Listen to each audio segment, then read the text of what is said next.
اعمال کی اصلاح کرم سے کر دے۔ الحمدللہ رب العالمین والصلاة والسلام علی سید المرسلین، اما بعد فاعوذ باللہ من الشیطان الرجیم، بسم اللہ الرحمن الرحیم۔ پڑھیے، الصلاة والسلام علیک یا رسول اللہ وعلی آلک واصحابک یا حبیب اللہ۔ الصلاة والسلام علیک یا نبی اللہ وعلی آلک واصحابک یا نور اللہ۔ درود پاک پڑھنے کے بے شمار فضائل و برکات ہیں، اور فضائل درود پاک میں اس قدر احادیث اور اس قدر روایات ہیں۔ جب حدیث کی کتابوں کو آپ اٹھائیں گے تو حدیث کی کتابوں میں درود پاک کے فضائل پر موجود حدیثوں کا آپ کو الگ چیپٹر ملے گا۔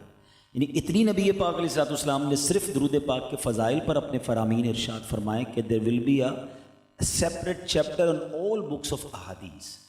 اب میں جس حدیث کو آپ کے سامنے رکھنے جا رہا ہوں، یہ اتنی خوبصورت اور اتنا کمال کا انعام ہے کہ نبی پاک علیہ الصلوۃ والسلام فرماتے ہیں، جس کا مضمون ہے کہ کل بروز قیامت تم میں سے میرے سب سے نزدیک وہ ہوگا، the closest amongst you on the day of judgment with me۔ وہ کون ہوگا؟ پیارے آقا فرماتے ہیں جس نے دنیا میں مجھ پر کثرت سے درود پاک پڑھے ہوں گے۔ بظاہر یہ ایک لائنر حدیث ہے، لیکن واللہ میں صرف آج کا بیان اس حدیث کو اوپر بیان کر دوں نا تو یہی کافی ہے۔ پہلے try to imagine day of judgment, قیامت کا دن جو ہے وہ کتنا مشکل دن ہے، اور اس دن سب سے پہلے تو آپ یہ سمجھیے کہ رش کتنا ہوگا۔ جو لوگ حج کر کے آئیں میری بات ذرا جلدی سمجھ جائیں گے، حج کے دن عرفات کے میدان میں 25-30 لاکھ حاجی ہوتے ہیں، اور وہ پنجابی میں کہتے ہیں نا، لگ پتا جاتا ہے کہ کراؤڈ کہتے کس کو ہیں۔ جس نے پہلی بار حج کیا ہو تو اس نے کبھی اتنا کراؤڈ دیکھا ہی نہیں ہوتا، اور کوئی کھو جائے تو وہ ملنے کا چانس نہیں ہے۔ 25-30 لاکھ لوگوں میں ہم اپنا خیمہ ڈھونڈنا مشکل، کسی دوست تک پہنچنا مشکل۔ میرے ساتھ رہیے گا ذرا، ٹھیک ہے؟ آپ کو پتہ ہے قیامت کے دن کتنے لوگ ہوں گے؟ 8 ارب تو اس وقت دنیا میں لوگ ہیں نا، 8 بلین، اور from the day first day حضرت آدم علیہ السلام سے لے کر ٹل دا ڈے آف ججمنٹ، قیامت تک جتنے لوگ دنیا میں آئیں گے سب قیامت کے دن ہوں گے۔ تو پتہ نہیں کتنے بلین، کتنے ٹریلین، پتہ نہیں کتنے لوگ ہوں گے، خرب ہوں گے یا خربوں میں ہوں گے۔ اچھا، اب عرفات کے میدان میں جب ہم ہوتے ہیں نا تو ہماری اگر کوئی پیدل جا رہا ہے یا بس سے اتر گیا ہے تو اب اس کی شاید اس وقت زندگی کی سب سے بڑی تمنا یہ ہوتی ہے خیمے میں پہنچ جاؤں، اپنی جگہ پہنچ جاؤں، اپنے ٹھکانے میں پہنچ جاؤں، کیونکہ سایہ مل جائے گا، پانی مل جائے گا، اے سی چل رہا ہوگا، تھوڑا ریلیکس ہو جاؤں گا۔ ایسا ہی ہے نا؟ مجھے سچ بتائیں، ان اربوں خربوں لوگوں کی، اچھا ان میں مسلمان کتنے ہوں گے؟ اس وقت 2 ارب مسلمان ہیں دنیا میں، اس وقت تک اور بہت زیادہ ہو جائیں گے۔ ان کم از کم اربوں مسلمانوں کی خواہش کیا ہوگی کہ ملنا کس سے ہے؟ کون سی ایسی ذات ہے جو ان تمام کلیمٹیز، تمام پرابلم سے مجھے بچا لے گی؟ ساری کائنات میں کوئی نہیں ہے میرے آقا کے علاوہ، کیونکہ آپ کو شافع روز محشر بنایا گیا ہے، آپ کو قیامت کے دن مقام محمود عطا کیا جائے گا۔ ہی از دا اونلی، اس دن پیارے آقا ہوں گے جو ہماری کیور کریں گے، ہمیں سپورٹ کریں گے، ہماری شفاعت کریں گے۔ اور اگر لسٹ بنائے نا قیامت کے دن کی پرابلمز کا، تو اگر آپ سمجھنا چاہتے ہیں کہ قیامت کے دن ہوگا کیا، سیکوینس وائز کیا کیا پرابلمز ہوں گے، اور یہ کس طرح ڈے آف ججمنٹ پورا برپا ہوگا، محشر برپا کیسے ہوگا، if you want to understand in brief, تو میں مشورہ دوں گا کہ بہار شریعت حصہ اول، یہ صدر الشریعہ مفتی امجد علی اعظمی صاحب نے کمال کیا ہے۔ آپ یقین کریں، میں نے اتنی بار پڑھا ہے وہ حصہ، خاص طور پر اس میں قیامت کا باب۔ آپ بہار شریعت انٹرنیٹ سے ڈاؤن لوڈ کر لیں، فرسٹ چیپٹر اوپن کریں اور اس میں محشر کا چیپٹر آن کر لیں، آپ ایسا لگے گا کہ آپ اپنی آنکھوں کے سامنے محشر کو برپا ہوتے ہوئے دیکھ رہے ہیں۔ آپ نے حدیثوں کے ذریعے یہ بتایا کہ پہلے کیا ہوگا، پھر کیا ہوگا، لوگ پہنچیں گے کیسے محشر میں، ان کے لباس کا کیا حال ہوگا، ان کے جسموں کا کیا حال ہوگا، ایوری تھنگ انہوں نے بہت کمال سے ڈیفائن کی۔ تو آپ کا ایک جملہ ہے اس میں، آپ کہتے ہیں کوئی ایک مشکل ہو تو بیان کی جائے، محشر کے دن کوئی ایک پرابلم ہو تو بیان کی جائے۔ یعنی سب سے بڑی پرابلم تو یہ ہوگی کہ گرمی ہوگی، اور انتظار ہوگا. اب ذرا سمجھیے گا, اس کو بھی میں لاجیکلی ڈیفائن کرتا ہوں. کبھی جون جولائی کا مہینہ ہو, آپ کسی کی ڈور بیل بجائیں بنگلے کے باہر, گھر کے باہر جا کر, اور اندر سے جواب آئے کہ بھائی جو ہے نا واش روم میں ذرا 5 منٹ کھڑے رہیے گا. وہ 5 منٹ انتظار میں گرمی میں ہمارا حل کیا ہوتا ہے؟ ہم یا تو واپس جا کے گاڑی میں بیٹھ جاتے ہیں, کھڑے 5-7 منٹ میں پورے ہو جاتے ہیں پسینے میں. روایتوں میں آتا ہے کہ وہ دن 50,000 سال کا ہوگا, زمین تانبے کی ہوگی, اور 25,000 سال یعنی ہاف ڈے تو انتظار میں گزر جائے گا. یعنی لوگ انتظار کریں گے کہ کچھ تو ہو جائے, حساب کتاب ہی شروع ہو جائے, ہمارا فیصلہ ہی کر دیا جائے. اور پھر یہ سارا زمانہ جب آدھا دن گزرے گا نا, تب وہ جائیں گے حضرت آدم علیہ السلام کے پاس, اور جا کر کہیں گے کہ اے آدم, آپ ابو البشر ہیں, آپ تو سب سے پہلے اس دنیا میں نبی مبعوث کیے گئے, حضور آپ ہماری مدد کیجئے. تو حضرت آدم کہیں گے کہ نہیں, آج میں تمہاری کوئی مدد نہیں کر سکتا, اب بتائیے کہاں جائیں؟ اب آپ کہیں گے اذهبوا الی غیری, کسی اور کے پاس جاؤ. یہ پورا محشر, یہ پورا کراؤڈ اب یہ گھومتے گھومتے کبھی حضرت ابراہیم کے پاس, کبھی حضرت موسیٰ کے پاس, کبھی حضرت نوح کے پاس, یہ ٹریول کرتے رہیں گے, اور ہر نبی کہے گا اذهبوا الی غیری, میں آج تمہاری کوئی مدد نہیں کر سکتا. اللہ نے آج ایسا غضب کیا ہے جو پہلے کبھی نہیں کیا, میں تمہاری کوئی ہیلپ نہیں کر سکتا.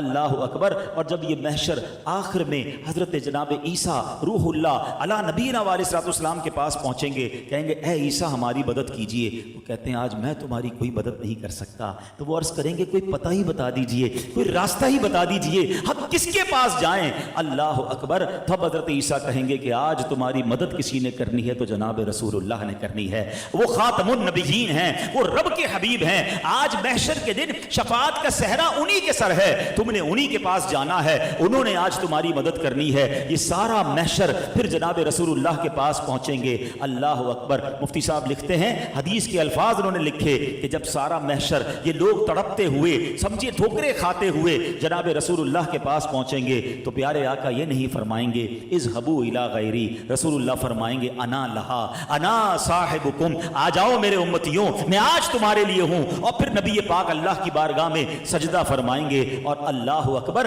جب رسول اللہ سجدہ فرمائیں گے تو رب کی طرف سے ارشاد ہوگا اے محمد اپنا سر اٹھائیے, ارفع رأسک یا محمد, اے محمد اپنا سر اٹھائیے, شفاعت کیجئے, شفاعت قبول کی جائے گی, مانگیے عطا کیا جائے گا, سوال کیجئے وہ سوال پورا کیا جائے گا. اب یہاں تھوڑا سا رک جاتے ہیں. That is a very relevant question. آج کل ہمارے بچے ہیں نا بڑے انٹیلیجنٹ ہیں, سوال آئے گا ان کے ذہن میں کہ جناب آپ نے تو حدیث کے ذریعے بتا دیا کہ جناب رسول اللہ ہی شفاعت کریں گے, تو ہم قیامت کے دن ڈائریکٹ رسول اللہ کے پاس چلے جائیں گے, ہمیں کیا ضرورت ہے حضرت آدم کے پاس جانے کی, حضرت ابراہیم کے پاس جانے کی, حضرت نوح کے پاس جانے کی. اللہ اکبر. جناب علماء فرماتے ہیں یقیناً ہمیں پتا ہے کہ شافع روز محشر رسول پاک ہیں, مگر یہ مینیفیسٹو لکھا ہوا ہے, ہوگا ایسے ہی.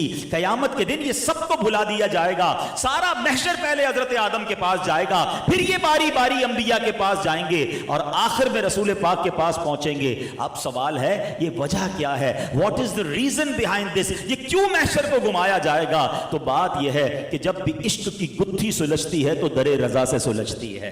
پھر اعلیٰ حضرت کے قدموں میں حاضری دیتے ہیں. آؤ بریلی کے تاجدار سمجھاتے ہیں, وہ فرماتے ہیں خلیل و نجی, مسیح و صفی, سبھی سے کہیں بھی بنی.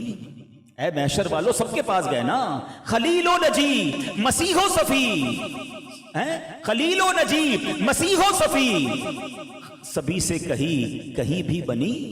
یہ بے خبری کہ خلق پھری کہاں سے کہاں تمہارے لیے. اللہ اکبر. یہ جو محشر کو گھمایا جائے گا نا, یہ سارا کچھ جو معاملہ ہوگا اس کی وجہ یہ ہے, بڑی خوبصورت بات ایک شاعر لکھتے ہیں کہ فقط اتنا سبب ہے انعقاد بزم محشر کا.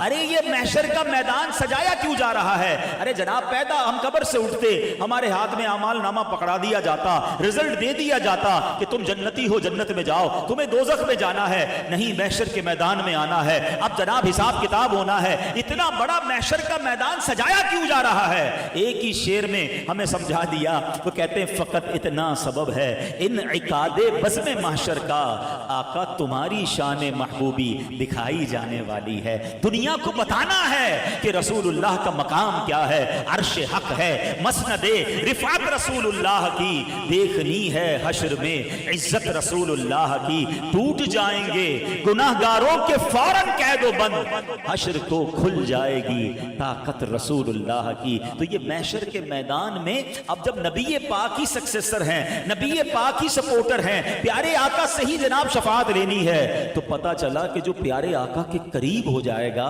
اس کے تو سارے کام آسان ہو جائیں گے نا۔ یقیناً پیاس لگے گی، اور پیاس بھی کیسی لگے گی؟ اب مثال کر دیتا ہوں، گرمی میں جب ہمیں تھرسٹ، ہم پیاس لگتی ہے، ہم ایک گلاس پیتے ہیں، تھوڑی دیر بعد پھر پانی چاہیے ہوتا ہے، اور گرمی لگتی پھر پانی چاہیے، پیاس بجھتی نہیں ہے۔ جب سورج نیل پر ہوگا، زمین تانبے کی ہوگی، تو پیاس کتنی لگے گی، کتنے پانی کا انتظام کرنا پڑے گا۔ اللہ اکبر۔ مگر میرے رب نے ہمارے آقا علیہ الصلوۃ والسلام کو وہ حوض کوثر عطا کیا ہے۔ جمعے کے خطبے میں ایک جملہ سنتے ہیں، شربتن ہنیئتم مریئا لا نظمع بعدہ ابدا۔ فرمایا اللہ نے ایسا شربت عطا فرمایا ہے میرے آقا کو، اس کا کوئی ایک جام پی لے گا پھر اسے پیاس ہی نہیں لگنی ہے، ونس، بس ایک ہی جام چاہیے۔ تو پلانے والا کون ہے؟ رسول اللہ ہیں۔ اور ہم اگر رسول اللہ کے قریب ہو جائیں گے تو سارا کام آسان ہو جائے گا نا۔ حضرت کہتے ہیں نا، ٹھنڈا ٹھنڈا میٹھا میٹھا، ٹھنڈا ٹھنڈا میٹھا میٹھا، پیتے ہم ہیں پلاتے یہ ہیں صلی اللہ علیہ۔ کتنا مشکل دن ہوگا کہ ماں، سب سے زیادہ میرا خیال رکھنے والی میری ماں، میری تکلیف پہ بے قرار ہونے والی ماں، مگر ماں بھی اپنے بچے کے قریب نہیں آئے گی، وہ بھی مدد نہیں کرے گی۔ باپ ڈبل ڈیوٹی کرتا ہے، آج اپنے پیٹ کاٹ کر بچے کو پالتا ہے، مگر اس دن نفسا نفسی کا ایسا دور ہوگا کہ والد نہ بیٹے کی مدد کرے گا، نہ بیٹا باپ کو کوئی ہیلپ کر سکے گا، مگر اس دن کون کام آئے گا؟ سنو میرے اعلیٰ حضرت کیا کہتے ہیں، ماں جب اکلوتے کو چھوڑے، ماں جب اکلوتے کو چھوڑے، آ کہہ کر بلاتے یہ ہیں صلی اللہ علیہ وسلم۔ باپ جہاں بیٹے سے بھاگے، باپ جہاں بیٹے سے بھاگے، لطف وہاں فرماتے یہ ہیں صلی اللہ۔ اچھا اب جناب اس گرمی ہی بہت تھی، اس گرمی میں حساب کتاب ہوگا، اس گرمی میں نامہ اعمال کھلیں گے۔ ہمیں تو پہلے ہی پتہ ہے ہمارے گناہ زیادہ ہیں، شرمندہ ہو جائیں گے، ذلیل ہو جائیں گے، سب کو پتہ چل جائے گا چھپ چھپ کر کیا گناہ کیے ہیں۔ مگر سنو میرے آقا کا وہاں شاندار کردار کیا ہوگا کہ اپنی بنی ہم آپ بگاڑے، اپنی بنی ہم آپ بگاڑیں، کون بنائے بناتے یہ ہیں صلی اللہ علیہ وسلم۔ کیسے دامن سے دامن ڈھک کر ہمارے عیب چھپائیں گے کہ رنگے بے رنگوں کا پردہ، رنگے بے رنگوں کا پردہ، دامن ڈھک کر چھپاتے یہ ہیں صلی اللہ۔ اب اعمال نامے تلیں گے، اسکیل لگایا جائے گا، وزن کیے جائیں گے۔ پہلے ہی پتہ ہے نیکیوں کا پلڑا ہلکا ہے، اور جس کی نیکیوں کا پلڑا ہلکا ہوا وَأَمَّا مَنْ خَفَّتْ مَوَازِينُهُ، قرآن نے پہلے اعلان کر دیا ہے فَأُمُّهُ هَاوِيَةٌ وَمَا أَدْرَاكَ مَا هِيَ نَارٌ حَامِيَةٌ۔ قرآن کہتا ہے جس کی نیکیوں کا پلڑا ہلکا وہ تو بھڑکتی بھی آگ میں جائے گا، مگر ہمیں امید کیا ہے کہ اپنے بھرم سے ہم ہلکوں کا اپنے بھرم سے ہم حلقوں کا پلہ بھاری بناتے یہ ہیں صلی اللہ علیہ. اب پل صراط سے گزارا جائے گا. میں نے شروع میں کہا تھا کہ کوئی ایک مشکل ہو تو بیان کی جائے. اور پل صراط کا پل کیسا ہوگا؟ ایسی لائٹیں لگی ہوئی، یہ موٹر وے کا پل نہیں ہوگا. تلوار سے زیادہ تیز اور بال سے زیادہ باریک، اندھیرے میں ڈوبا ہوا ہوگا. لوگ کٹ کٹ کر جہنم میں گر رہے ہو. کیا ہوگا ہمارا؟ کیسے گزریں گے؟ مگر سنو میرے آقا کتنے کریم ہیں کہ اس پل کے کنارے سجدے میں جا کر صدائیں کیا لگا رہے ہو؟ رب سلم امتی، رب سلم، اے اللہ میری امت سلامتی سے گزار دے. اعلیٰ حضرت کیا کہتے ہیں؟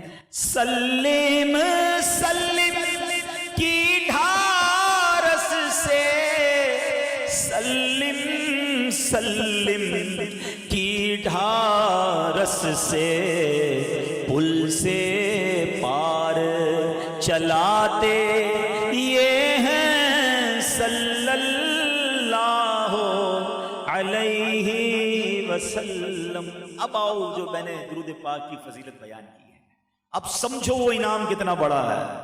آقا نے کیا فرمایا؟ تم میں سے میرے سب سے نزدیک وہ ہوگا.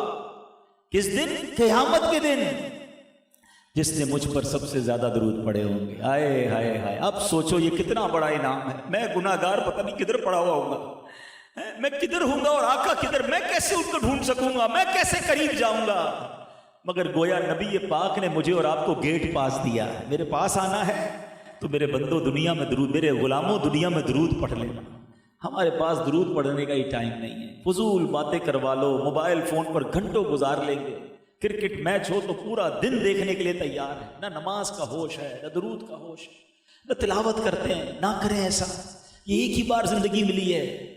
اسی زندگی میں ہم نے دنیا بھی بہتر کرنی ہے، اپنی آخرت بھی بہتر کرنی ہے. اب تو سبحان اللہ اگلے 3-4 دنوں بعد وہ مہینہ آنے والا ہے جس کا سارا سال انتظار تھا نا. عاشقان رسول کی تو عید ہوتی ہے.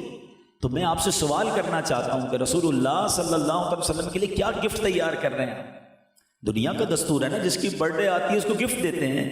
تو پیارے آقا کے لیے آؤ نا مل کر درود کا تحفہ تیار کرتے ہیں. اب آج سے روزانہ 1200 بار درود پاک پڑھنا شروع کرتے ہیں اور نیت کریں گے پورا ربیع الاول ہم روزانہ 1200 بار درود پاک پڑھیں گے. تو انشاءاللہ آپ کے گھر میں رحمتیں الگ، برکتیں الگ، رزق میں برکتیں الگ، صحت اچھی الگ. اور انشاءاللہ جب نبی پاک کی بارگاہ میں تحفہ پیش کریں گے تو کہتے ہیں نا کیا پیش کریں جانا، کیا چیز ہماری ہے، یہ دل بھی تمہارا ہے، یہ جان بھی تمہاری ہے. دنیا کا دستور ہے، غریب آدمی، فقیر، مسکین جب کسی بادشاہ کو تحفہ دیتا ہے نا تو وہ اپنی حیثیت کے مطابق دیتا ہے. مگر جب بادشاہ اپنی طرف سے دیتا ہے تو وہ اپنی شان کے مطابق دیتا ہے. تو ہم اپنی حیثیت کے مطابق تحفہ دیں. پھر دیکھیں سرکار دو عالم علیہ الصلوۃ والسلام کیسی نگاہ رحمت فرماتے ہیں. تو نیت کرتے ہیں انشاءاللہ کثرت سے درود پاک پڑھیں گے انشاءاللہ. ایک بار محبت کے ساتھ درود پاک پڑھ لیں. صلو علی الحبیب اللہم صلی علی سیدنا و مولانا محمد عدد ما فی علم اللہ صلاۃ دائمۃ بدوام ملک اللہ. کیا بات ہے درود پاک کی، سبحان اللہ. اور کیا بات ہے میرے اعلیٰ حضرت کی. اور یہ ایک ایسی ہستی ہیں کہ جنہوں نے جس قدر دین کا کام کیا، علم دین پر کام کیا، اور پھر خاص طور پر آپ کا جو تعارف ہے مولانا شاہ احمد رضا خان علیہ رحمۃ الرحمان کا، کہ آپ عشق رسول کے نام سے اتنا آپ کی ذات ٹیگ ہو چکی ہے. ایک بڑا پیارا نعرہ لگایا جاتا ہے، عشق و محبت، عشق و محبت، اعلیٰ حضرت، اعلیٰ حضرت. یعنی میں کہتا ہوں ایک بندے کے لیے، ایک عاشق رسول کے لیے، ایک غلام مصطفیٰ کے لیے اس سے بڑا تعارف کیا ہوگا کہ اس کا نام لے تو عشق و محبت کی بات ہو، اس کا نام لے تو عشق رسول کا نام ہو. اتنے بڑے عالم دین، اتنی بڑی فصاحت، اتنی بڑی بلاغت، اتنے بڑی جناب فتاوے. یہ علماء کرام بتاتے ہیں کہ 100 سال سے زیادہ وقت ہو گیا ہے، آج بھی علماء ریسرچ کر رہے ہیں کہ اعلیٰ حضرت کے پاس علوم کتنے تھے، اللہ نے آپ کو علم کتنا عطا فرمایا تھا. آپ سے جس زبان میں سوال ہوا آپ نے اس زبان میں جواب دیا. آپ سے جس ٹاپک پر سوال کیا گیا آپ نے اس ٹاپک پر جواب دیا. علماء کہتے ہیں ہم نے جتنے سوال و جواب پڑھے ہیں اس سے پتہ چلتا ہے کہ 60 70 یا 100 علوم پر آپ کو دسترس حاصل تھی. مگر ایک اور تھیوری بڑی پیاری ہے کہ جناب پوچھا ہی 100 علوم کے بارے میں تو 100 کا جواب دیا، اور پوچھتے تو آپ اور عطا فرماتے، کیونکہ اللہ نے آپ کو بحر ذخار بنایا تھا، اللہ نے آپ کو علم دین کا سمندر بنایا تھا. لیکن نارملی کیا ہوتا ہے کہ جب ہم کسی بہت بڑی شخصیت کو، علمی شخصیت کو دیکھتے ہیں کہ جس کی زندگی کتابوں میں گزرتی ہے، فتاوا میں گزرتی ہے، پڑھنے پڑھانے میں گزرتی ہے، تو پھر جو عشق رسول والا معاملہ ہوتا ہے، جو دیوانگی والا معاملہ ہوتا ہے، وہ تھوڑا سا مدھم پڑ جاتا ہے کیونکہ اس کا وقت نکالنا مشکل ہوتا ہے. مگر جب بریلی کے تاجدار کو بارگاہ رسالت میں گفتگو کرتے دیکھتے ہیں، نبی پاک کی بارگاہ کا ذکر کرتا دیکھتے ہیں، تو کوئی دیوانہ نظر آتا ہے، کوئی مستانہ نظر آتا ہے، کوئی ایسا نبی پاک کا عاشق نظر آتا ہے کہ جس کا سب کچھ پیارے آقا پر فدا ہے. ہو سکتا ہے بہت سارے لوگ یہاں ایسے ہوں کہ جو یہ سوچ رہے ہوں کہ اتنی بات اور عشق رسول پر ایسی بات کیوں کی جا رہی ہے، اعلیٰ حضرت سے کیوں ہم اتنا پیار کرتے ہیں، اور آپ کیسے عاشق رسول ہیں، اس کی کچھ جھلک جو ہے وہ آپ کے سامنے پیش کرتا ہوں. اور نیت یہ ہے کہ اللہ ان کا صدقہ ہم سب کو بھی عاشق رسول بنا دے. اچھا، اس سے پہلے یہ سمجھا دیتا ہوں کہ وائی عشق رسول، عشق رسول کیوں ضروری ہے. اللہ اکبر. ایک بات یاد رکھیے، عشق رسول ہمارے ایمان کی اصل ہے، عشق رسول ہمارے ایمان کی جان ہے. کمپلیشن آف ایمان جب ہوتی ہے جب ہم عاشق رسول بنتے ہیں. نبی پاک سے محبت نہیں، اس کا ایمان ہی نہیں ہے. اور یہ جملہ آپ ہر جمعے کو 3 بار سنتے ہیں، الا لا ایمان لمن لا محبت اللہ. سنتے ہو نا؟ کبھی کبھی امام صاحب کو روک کر پوچھ بھی لیا کرو، حضرت ہر جمعہ، کئی لوگوں کو تو خطبہ یاد ہو گیا ہوگا، آدھا یاد ہو گیا ہوگا، لیکن معنی پھر بھی نہیں پتا. اینج بھی نہ کیا کرو، تھوڑا سمجھا کرو کیا معنی ہے. سن لو، اس کا ایمان نہیں ہے جس کے دل میں نبی پاک کی محبت نہیں ہے. الا لا ایمان لمن لا محبت اللہ. پیارے آقا کی محبت نہیں، اس کا ایمان ہی نہیں ہے. اور یہ بالکل ٹھیک ہے، خود نبی پاک نے فرمایا لا یؤمن احدکم حتی اکون احب الیہ من والدہ وولدہ والناس اجمعین. میرے آقا فرماتے تم میں سے کوئی اس وقت تک کامل مومن ہو ہی نہیں سکتا. کب تک؟ It means there is a condition. کامل مومن ہونے کے لیے کچھ پیرامیٹر نبی پاک نے خود دے دیا. مثال کے طور پر ہم سارے بیٹھے ہیں، میں کہوں کون کون مسلمان ہیں، سب ہاتھ اٹھائیں گے. پرفیکٹ مسلمان کون ہے؟ شاید پھر سارے ہاتھ اٹھا لیں. میں اور آپ کہیں پرفیکٹ ہے تو کیسے کنفرم ہوگا؟ نبی پاک نے پیرامیٹر دے دیا ہے. کون کامل مومن ہوگا؟ آقا فرماتے جس کے نزدیک میں، یعنی نبی پاک علیہ الصلوۃ والسلام، اس کی اولاد، اس کے ماں باپ اور تمام لوگوں سے زیادہ محبوب نہ ہو جاؤں. یعنی صرف عشق رسول ریکوائرڈ نہیں ہے، اس لیول کا ریکوائرڈ ہے کہ پھر دنیا میں کوئی اور نہ ہو. اگر محبت ہے تو سب سے زیادہ جناب رسول اللہ صلی اللہ تعالی علیہ وسلم سے ہو. حضرت عمر نئے نئے ایمان لائے تھے، کہتے یا رسول اللہ اپنی جان کے علاوہ میں آپ سے سب سے زیادہ محبت کرتا ہوں. پیارے آقا نے فرمایا اے عمر بات پوری نہیں ہوئی ہے، ابھی ایمان کامل نہیں ہوا ہے. تھوڑی دیر بعد حضرت عمر کہتے ہیں حضور اب میں اپنی جان سے بھی زیادہ آپ سے پیار کرتا ہوں. فرمایا عمر اب تمہارا ایمان کمپلیٹ ہو گیا ہے. It means this is the requirement, the main condition of our iman. ٹھیک ہے، تو اب یہ کنڈیشن کیسے حاصل ہو؟ تو ہمیں ان لوگوں کو پڑھنا ہوگا، ان لوگوں کو جاننا ہوگا کہ جو فنا فر رسول کے مرتبے پر فائز تھے، جو آج بھی سکھا رہے ہیں. سچی بات یہ ہے کہ اعلیٰ حضرت 100 سال پہلے دنیا سے چلے گئے، مگر آج بھی سکھا رہے ہیں کہ عشق کرنا ہے تو کرنا کیسے ہے، قربان کرنا ہے نبی پاک پر تو سب کچھ کیسے کرنا ہے. سبحان اللہ. ایک بار کیا ہوا، سیدی اعلیٰ حضرت امام اہل سنت بیانات کے لیے جاتے تھے، تو بیان کے لیے ہمارے یہاں آج کل گاڑی بھیجی جاتی ہے علماء کرام کے لیے، اس وقت ڈولی بھیجی جاتی تھی. تو اعلیٰ حضرت کو بھی ڈولی بھیجی گئی، 4 مزدور کاندھا دے کر ڈولی اٹھاتے تھے. تو ڈولی میں بٹھایا گیا اور آپ کو لے جانے لگے. جیسی ڈولی لے کر بریلی کے بازار میں وہ ڈولی نکلتی تو اعلیٰ حضرت کہتے ہیں ڈولی کو روکا جائے. آپ ڈولی روکی گئی، ڈولی نیچے رکھ دی گئی. اعلیٰ حضرت باہر آئے اور آنکھوں میں آنسو. لیول آف عشق رسول دیکھیں. میرے اور آپ سے جب تک کوئی تعارف نہ کروائے نا کہ میں سید ہوں، ہمیں نہیں پتہ چلتا یہ آل رسول ہے. اعلیٰ حضرت کہتے ہیں بتاؤ تم 4 مزدوروں میں آل رسول کون ہے؟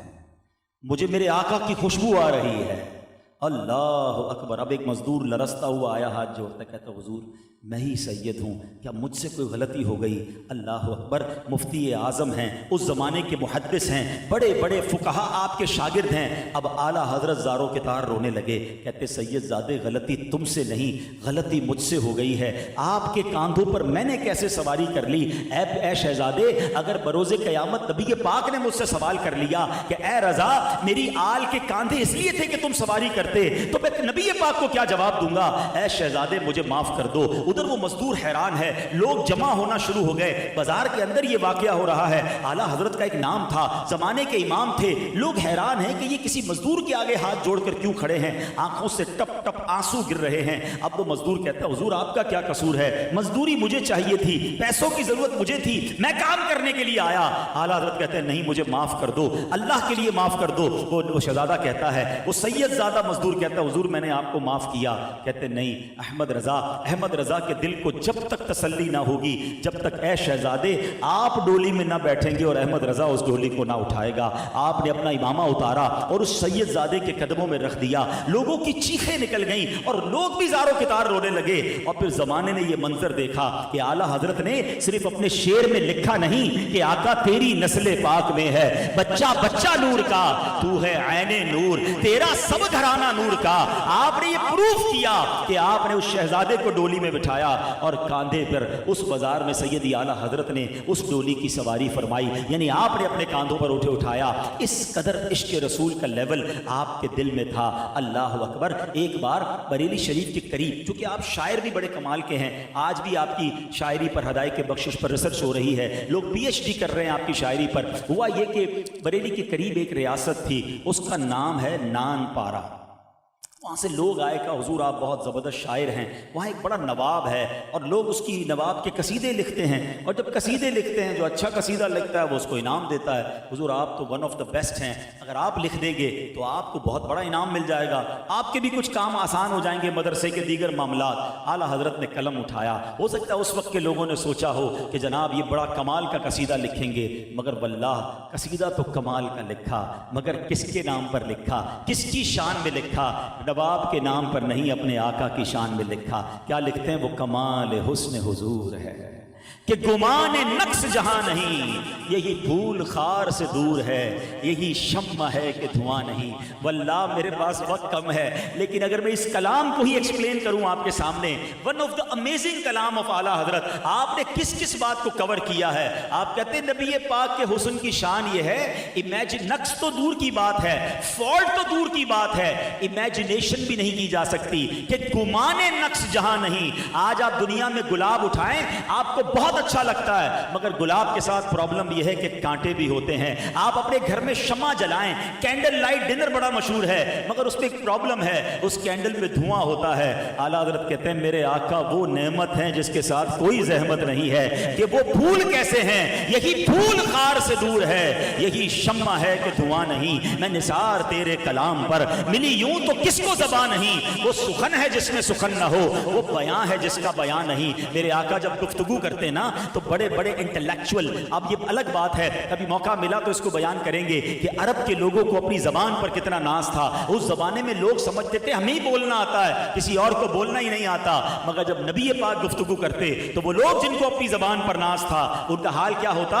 اعلیٰ حضرت کہتے ہیں میں نثار تیرے کلام پر ملی یوں تو کس کو زبان نہیں, وہ سخن ہے جس میں سخن نہ ہو, وہ بیان ہے جس کا بیان نہیں. آقا تیرے آگے یوں ہیں دبے لچے فصحا عرب کے بڑے بڑے, کوئی جانے منہ میں زبان نہیں بلکہ جسم میں جان نہیں. وہ بالکل گمسم ہو جاتے تھے, وہ شاکڈ ہو جاتے تھے کہ یہ باتیں, یہ الفاظ, یہ فساد کہاں سے آ رہی ہے. بہرحال اعلیٰ حضرت نے ایک کمال کا کلام لکھا, اور جب اس کا مقطع لکھتے ہیں نا میرے رضا تو سنو کیا لکھتے ہیں. اعلیٰ حضرت کہتے ہیں, فرماتے ہیں کروں مدح اہل دول رضا. اہل دول کہتے ہیں پیسے والوں کی, یہ بڑا زبردست میسج بھی ہے. کہتے ہیں اے رضا میں پیسے والوں کی مدح سرائی کروں, ان کی شان لکھوں, کروں مدح اہل دول رضا, پڑے اس بلا میں میری بلا, نہ گدا ہوں اپنے کریم. گدا کہتے غلام, میں گدا ہوں اپنے کریم کا، میرا دین پارائے نا نہیں، میرا دین روٹی کا ٹکڑا نہیں ہے کہ اس کو تھوڑے پیسوں کے لیے بیچتا رہوں۔ اب ذرا تھوڑے سے سمجھدار لوگ ہوں گے، شاعری کی خوبصورتی سمجھنا۔ ریاست کا نام کیا تھا؟ نان پارا، اور آخر میں کیا کہا؟ میرا دین پارائے نا نہیں۔ اس نان پارا ریاست کے پہلے ٹکڑے کیے، اور پارائے نا یعنی روٹی کے ٹکڑا کہہ کر کیا خوبصورت اشارہ کیا کہ میرا دین روٹی کا ٹکڑا نہیں ہے کہ تھوڑے پیسوں کے لیے میں پیسوں والوں کی مدح کروں۔ اے میرے پیارے اسلامی بھائیوں، یہ اعلیٰ حضرت نے بہت شاندار ہمیں میسج دیا ہے کہ میں گدا ہوں اپنے کریم کا۔ آج پیسے زیادہ آتے ہیں نا، ڈیل بہت اچھی ہے، تھوڑا سا جھوٹ بولنا پڑے گا، ہاں تھوڑی سی ڈنڈی ہے، رشوت دینی پڑے گی، سود تھوڑا سا انوالو کرنا پڑے گا، لیکن ڈیل بہت اچھی ہے، کاروبار بڑا اوپر چلا جائے گا۔ جب بھی جی چاہے نا ایسی ڈیل کرنے کو، میرے رضا کا یہ شعر پڑھ لینا، میں گدھا ہوں اپنے کریم، غلام ہوں اپنے آقا کا، میرا دین پارائے نا نہیں ہے، میں آج تھوڑے پیسوں کے لیے دین بیچ دوں، کیا منہ دکھاؤں گا نبی پاک کو قیامت کے دن؟ جب نہیں، ابھی میں نے بیان کے شروع میں بتایا نا کہ قیامت کے دن صرف رسول پاک ہیں جن کی شفاعت لینی ہے، وہ ناراض ہو گئے نا، خدا کی قسم کوئی نہیں بچا سکے گا۔ میرے رضا ہی سمجھاتے ہیں کہ سنتے ہیں کہ محشر میں صرف ان کی رسائی ہے، there is nobody else۔ سنتے ہیں کہ محشر میں صرف ان کی رسائی ہے، گر ان کی رسائی ہے لو جب تو بنائی۔ کوئی ناراض ہو گئے تو کدھر جاؤں گا؟ تھوڑے پیسوں کے لیے، دوستوں کو خوش کرنے کے لیے رسول اللہ کو ناراض کرو گے؟ نہ کرو۔ میرے رضا نے اس نان پارا کے ریاست کی تعریف کر کے پیسے نہیں کمائے، انہوں نے رسول اللہ کی شان بیان کی، آقا کا در نہ چھوڑا۔ اور سنو پھر کیسے انعام ملے۔ اعلیٰ حضرت کی کس کس کلام کی بات کروں اور کس کس عشق رسول کی طریقے کی بات کروں۔ اعلیٰ حضرت ایک جگہ لکھتے ہیں، ہم اور آپ بھی مدینے جاتے ہیں، مگر اعلیٰ حضرت کہتے ہیں رضا تو مدینے تو گیا تھا، مدینے کے کتوں کو دیکھا ہوگا، ان کو پیش کرنے کے لیے تھوڑا سا دل کا ٹکڑا بھی تو کاٹ کے دے دیتا نا۔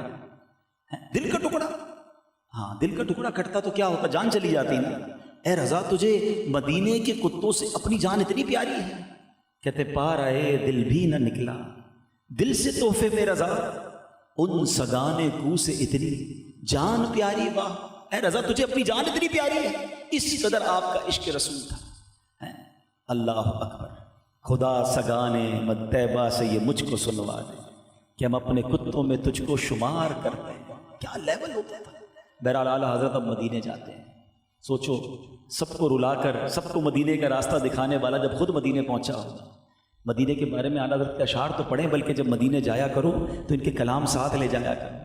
آپ تو مدینے جب مکے سے مدینے جاتے ہیں نا تو اعلیٰ حضرت کے وہ شعر یاد آتے ہیں، جب روڈ نظر آتا ہے نا مدینے کا تو کہتے ہیں وارو قدم قدم پہ کہ ہر دم ہے جانے نو، یہ راہ جہاں فضا میرے مولا کے در کی ہے۔ کہتے ہیں میں تو اس راستے پہ ہی واری ہو جاؤں، اپنی جان قربان کر دوں، کیونکہ یہ راستہ میرے آقا کے در کو جاتا ہے۔ کہتے ہیں اللہ اکبر، اپنے قدم اور وہ خاک پاک، حسرت ملائکہ کو جہاں وضع سر کی۔ جھنجھوڑتے ہیں اعلیٰ حضرت تم کدھر جا رہے ہو؟ مدینے ہنستے ہنستے کھیلتے کھیلتے لوگ سمجھتے ہیں آرڈنری ٹریول ہے، نہیں، فرشتے ترس رہے ہیں ادھر جانے کو۔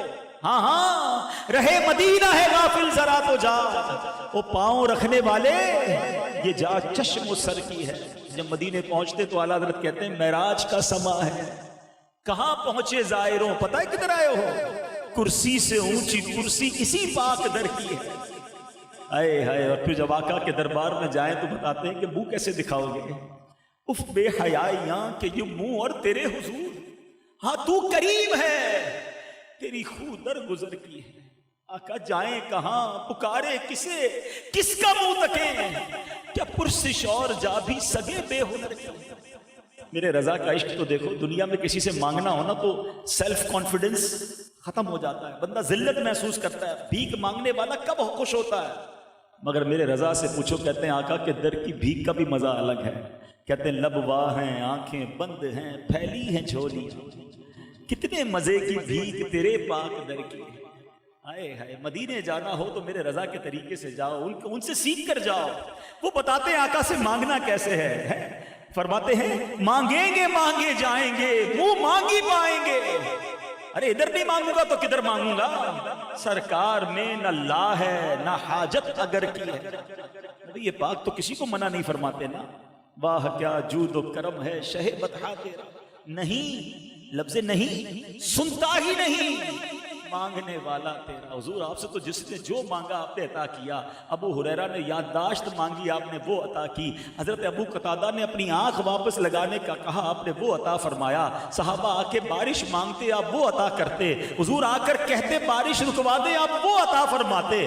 حضور جس نے جو مانگا آپ نے دیا.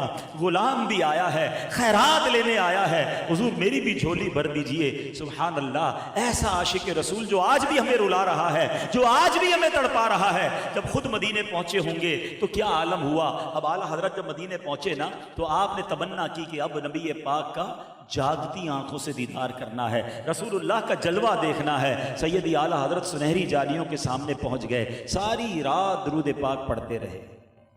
ایک بات یاد رکھیے گا, عاشق رسول کو آزمایا جاتا ہے, چیک بھی کیا جاتا ہے. ساری رات درود پاک پڑھتے رہے, زیارت نہیں ہوئی. اعلیٰ حضرت تو اعلیٰ حضرت ہیں. اب انہوں نے قلم اٹھایا, عاجزی کے ساتھ انکساری کے ساتھ تڑپ کر ایک قصیدہ لکھا.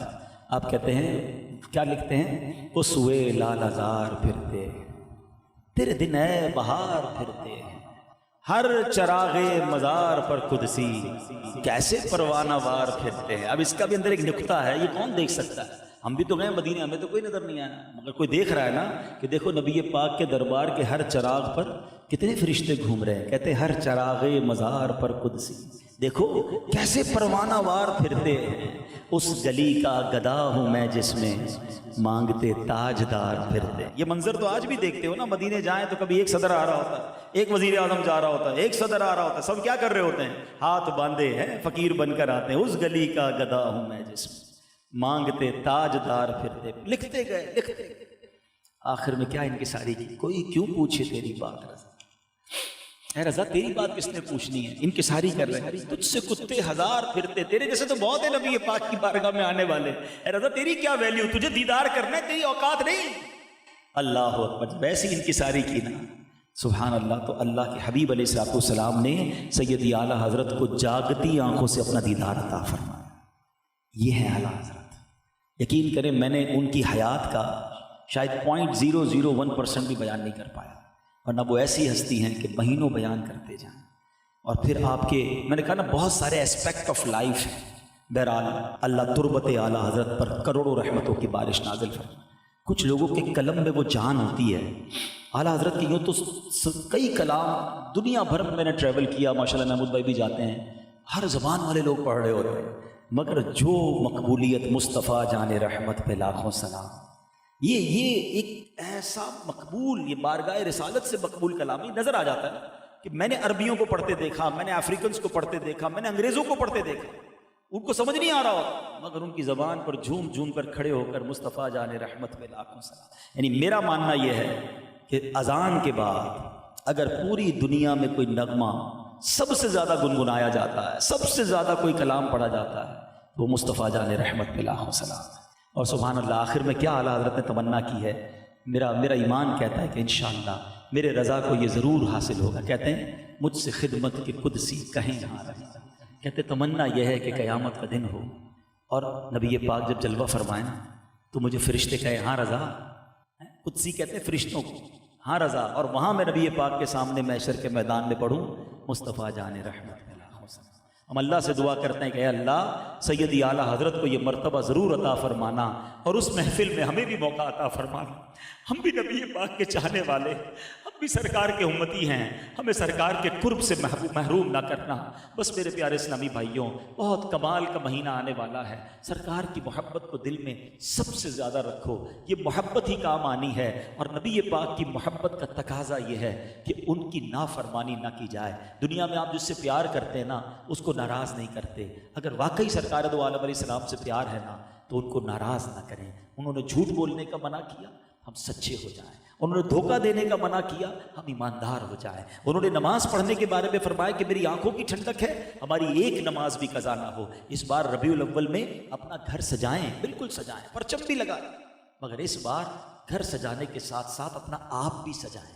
بلکہ آپ سے کوئی سوال کرے کہ یار ماشاءاللہ آپ نے 5 وقت نماز شروع کر دی, تو آپ جواب دیں کہ میں نبی پاک کا امتی ہوں اور آقا نے فرمایا ہے جعلت قرۃ عینی فی الصلاۃ، نماز میں میری آنکھوں کی ٹھنڈک ہے، بس میں آقا کا میلاد آیا میں 5 وقت نماز پڑھنا شروع ہو گیا۔ یار آپ آج کل جھوٹ نہیں بول رہے، میں سچے آقا کا امتی ہوں، نبی پاک کا میلاد آیا، میں نے جھوٹ سے توبہ کر لی ہے۔ یار آپ حرام کاموں سے آپ چھوڑ دیا، دیکھ رہا ہوں میں غلط کام نہیں کر رہے، بس یار میں نبی پاک کا میلاد آیا، میں نے حرام کاموں سے توبہ کر لی ہے۔ This is the best way to celebrate Milad of رسول اللہ صلی اللہ تعالیٰ علیہ وسلم۔ اور یاد رکھو جس سال آپ نے یہ والا میلاد منا لیا نا، اپنا اندر اپنا باطن اور ظاہر سجا کر، پھر دیکھو میں نے شروع میں ایک بات کہی تھی، میری اوقات بہت تھوڑی ہے، میں رسول اللہ کو گفٹ دوں کہ حضور نماز پڑھ کے آپ کو گفٹ دے رہا ہوں، حضور اب جھوٹ چھوڑ کے آپ کو گفٹ دے رہا ہوں، حضور حرام روزی چھوڑ کے آپ کو تحفہ دے رہا ہوں۔ پھر دیکھو جب رسول پاک تحفہ دیں گے نا، پھر آپ کو پتہ چلے گا کہ کیسے وارے نیارے ہوتے ہیں۔ اللہ مجھے بھی اور آپ کو بھی سچا عشق رسول نصیب فرمائے، 5 وقت کی نماز پڑھنے کی توفیق دے، اور اس بار ربیع الاول ہماری زندگی کا ٹرننگ پوائنٹ بن جائے، اور ہم اللہ کرے اللہ اور اس کے رسول کے سچے اور نیک اور پسندیدہ بندے بن جائیں۔ الحمدللہ ایسی پیاری باتیں دعوت اسلامی کے پیارے ماحول میں سکھائی جاتی ہیں۔ ایسے بیانات آپ اور سننا چاہتے ہوں تو مدنی چینل دیکھتے رہیے۔ میرے اعمال کی اصلاح کرم سے